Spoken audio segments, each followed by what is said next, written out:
So you're playing Diablo 3 and you're wondering what is the fastest way that you can level your character? How can you be really efficient? How you can get the most resources, and what can you do to completely maximize your leveling when you're playing Diablo 3 by yourself? In this video today, I'm going to break that down exactly, give you a step-by-step guide of what you need to do to power level yourself without anybody else. Let's get started.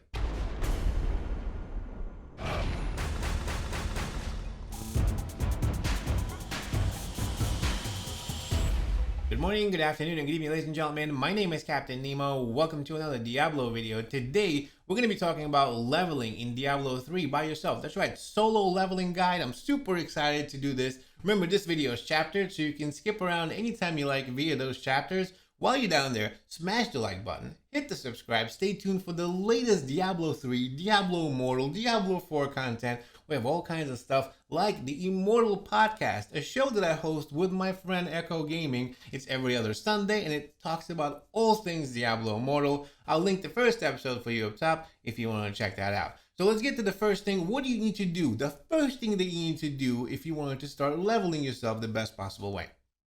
And just a little disclaimer, if you've never played Diablo 3 before, I highly suggest you just kind of go through the campaign and not worry about trying to get there really fast. Because it's a beautiful game, there's a lot of characters and relationships, and you can learn a lot by just kind of playing it and not worrying about leveling yourself fast. But if you already played the game before, or you need to maximize your efficiency, the first thing that you want to do, you want to go and beat the Challenge Rift. The Challenge Rift, when you beat it, will give you a whole bunch of resources, material, gold, blood shards, things that you need in order to boost yourself later on in the process. There's going to be several steps that we're going to take that are going to require the resources from the Challenge Rift. Now, if you're having issues, kind of beating the Challenge Rift, you're having some hard time doing it, remember you can look it up on the internet, you can look it up on YouTube. Right here, there are videos, many different videos that kind of show you the best way to beat the Challenge Rift for the current season. Just search it on YouTube and you'll see it. Make sure you follow the steps, beat the Challenge Rift, get the resources, jump into the game. You jump into the game, you go to the followers, whatever follower for your class, and you grab their weapons. Those weapons will give you about 10 levels more than the weapons that you have currently. So it gives you a little bit of a boost. Once you grab the weapons, run over to Act 3, that's Ruins of Sescheron, and you can find yourself the Kanai's Cube. A Kanai's Cube is going to give you a whole bunch of boosts that we need as well. You need to get that. If you never heard of Kanai's Cube, or you're having problems finding it, I will link a guide for you on how to get it. I made one, and you can get the Kanai's Cube. Now, once you get the Kanai's Cube, you can move on to the next step. And a little side thing over here, you should do this on normal difficulty. There's no reason to up the difficulty to hard at this point, because like I said, you're just running around, so make sure to do that. Alright, so once we got that done, we're going to want to go and get a level 70 weapon. And I know that you can't actually use a level 70 weapon, but we're going to take that weapon and stick it into the cube. I'll show you a little trick, it's actually kind of cool. So we're going to go to the blacksmith, you're going to use some of that money from the Challenge Rift and upgrade the blacksmith to level 12. Level 12 on the blacksmith, we upgrade them. Once we get that done, we're going to go through and buy craft a level 70 weapon. As far as what weapon we're crafting, it depends on what class you're playing with.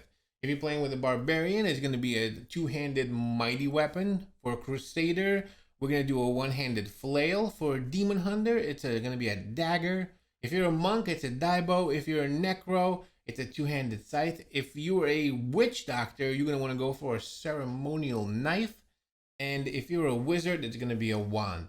Those are the things that you're going to want to go for. Roll, get those things. Once you get the yellow item, the level 70 item. Now, you only have a limited amount of resources. You're not going to be going and spending a lot, but grab yourself a level 70 with a good side skill. You're going to want to take that yellow item and bring it over to the Kanai's Cube. Once you get it to Kanai's Cube, take a look at what you can do. A Kanai's Cube is really fantastic. It has a lot of things that it can do. Remember, if you have any questions about it, if you don't know what the Kanai's Cube is, I'll link a video for you up top, give you a little bit more of a background into it. But what we're going to want to do. Alright, so Kanai's Cube, I have a detailed guide about it. If you really want to know about the details of what it can do, it's a powerful item in the game. I'll link it for you up top. You should definitely check out that video. Now, with the Kanai's Cube, you can do many different things, but in our particular case, we're going to want to take the yellow item, stick it into the cube, and then put a whole bunch of other materials into it that it needs, and then cook that recipe and be able to use our yellow item and make it into a legendary item with this Kanai's cube. Once we get the legendary item, we still can't use it. Like, we can't go out there and like use it because we can't equip it, right? But what we can do with the Kanai's cube is we can extract the legendary power out of that legendary item and make it as one of our passive stats. That's one of the cool things about the Kanai's cube. It has 3 slots, and in season 22 it has 4 slots where you can actually take a cool legendary power out of any ring, out of a weapon, out of whatever kind of gear you want. If you like something that's really cool, you really want it, you can take it and bring that as one of your passive cool stats without actually having to have the weapon on you. So the legendary weapon that we're talking about here that you can't really wear yet, that you can't use yet, you can still take the passive stats of it. So you're going to want to take your yellow that you crafted, you're going to want to stick it into the cube, and extract, make it into a legendary item with all of the things that you got from the challenge rift. Then take that legendary item, stick it back in the cube, go to the next recipe, fill it with all the stuff that you need, and extract the legendary power out of it. Now, again, you only have a limited amount of resources, so you gotta, can't be very picky. You gotta kind of work with what you got, but you can do that. And now you have the legendary power. That passive stat is always with you as you're playing. That's a really nice boost. You definitely want to do that. Now that we're done with the cube, let's go and do a little bit of gambling.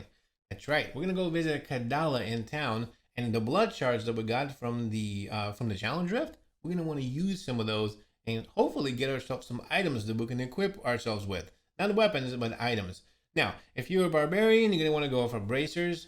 Same thing for a monk. A monk and barbarian should be going for bracers. A crusader should be going for a shield. A necro for gloves. You want to go for a mojo offhand, mojo, if you're a witch doctor. And a wizard should be going for a helmet. A Leoric's crown, so to speak. Something, by the way, a Leoric's crown is the helmet that'll give you extra XP, especially if you slap a gem in it. And it's something that you can get if you go to the campaign mode and beat King Leoric himself. So that's something that you possibly might want to do. Jump over to campaign mode, because the first time you beat King Leoric in campaign mode, you get the Leoric's crown.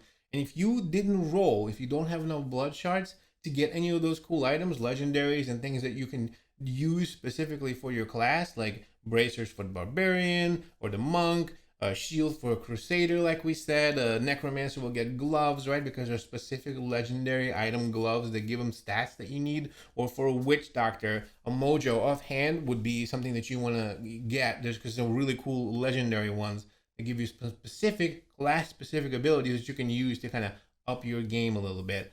But if you don't get any of that, if you're unlucky, I guess you can always go for Leoric's crown. Something that you can probably should do as a wizard, because there aren't really any things that you can gamble for right at the start. Remember, these are things that you're gambling for at start. They're different than when you get to level 70 and use your shards versus level 10 or 20 or 5 or whatever you are. At this point, level 2, level 1, right? We're still a baby.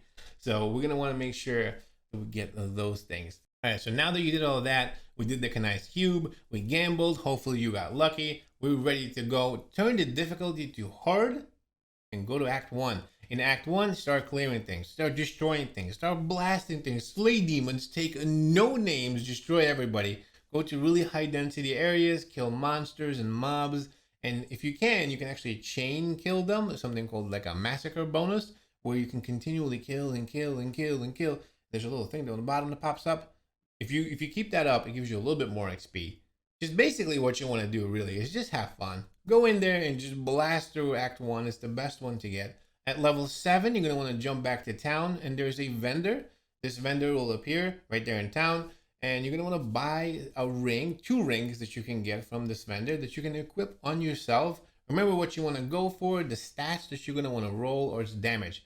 If you can get yourself 2, 3, plus 4, whatever on the damage, that would be great for a ring. Slap those on yourself, and at level 11, jump back again and get yourself an amulet. Again, you're looking for those plus damage modifiers to try to give yourself a little bit more damage over what your level is. That's what's going to give you that little boost that you need. So once you get that, jump back into the game, continue playing. Now, as you're playing, remember the gems. You're going to want to stick a red ruby into your helmet and into your weapon slot if you have one. That's the best kind of scenario for you. A Leoric's crown with a ruby on top of it, and then with some sort of a weapon, a really good one, with a socket that you can stick a ruby into as well. That'll give you the most XP, the most everything as you need to level up. Really good thing that you want to do. Once you do all that, you're going to want to continually do this until you get to about 20, 30, in between. I say in the 20s is where you would generally start rifting. Now, why do you want to rift? Because it gives you a whole bunch of resources. It gives you a whole bunch of stuff that you really need and set yourself up later on in the game. So in the 20s is when I'd say you can comfortably start rifting. That's when you should jump in and just continually rift, gather as many resources, get as much gear as you need. And of course, as you're doing that, craft as many weapons as you can to push your level up, right? Craft the weapons to continually give yourself more damage, more levels, continually push up, up, until you get to about 40. All right, so we got to level 40. Next, we're going to want to go to the Mystic and upgrade her to level 12. Just like we did with the Blacksmith, that will unlock a whole bunch of abilities they're going to want to use with her, right? So get her to level 12 and then go get yourself a level 70 weapon. You can get this weapon from the Blacksmith, for example. Go craft yourself one. Now, this weapon right here, you can't use yet because you need to be level 70, but you got the Mystic. And one of the things that she can do is she can re-roll some of the stats on your weapons. In high level, what we're doing here, we're hoping for a re-roll of a reduced level requirement. You can get this. One of these things it can do is it can reduce the amount of levels that you need in order to be able to use that weapon. And the highest that you can do is 30. So theoretically, you can take a level 70 weapon, stick it into the Mystic, rerun some of this stuff, and get one of the stats to be a minus 30 level reduction, which means that you can use the level 70 weapon at level 40. If you're following or catching my drift, that's what we're doing here. We're going to take a weapon that you like that's a level 70, bring it over to Mystic, throw it in there, and try to re-roll one of the stats to give you a minus 30 reduction on it. Because then at level 40, you're able to wield it. And that, of course, gives you significant advantage over anything that you're going to face. You're going to wipe things down. You're going to be like in the Neo in the Matrix of Diablo and just be able to destroy things. It's a really cool thing to do. Now, in order to do this, remember, you're gambling. This is a small chance that you're going to be able to get this. You might not get this. You might get a smaller level reduction, or you'll have to wait till like you're level 48 or something. You might not get it at all. At some point in time, you might have to stop because it is gambling. Now, there are some things, some advantages, some things, the positivity that can offer for you right here. Let me tell you some of those things. Okay, there is a little bit of a positivity here. Remember, this is the gamble. Like I said, you might not be able to get this, and then you have to walk away.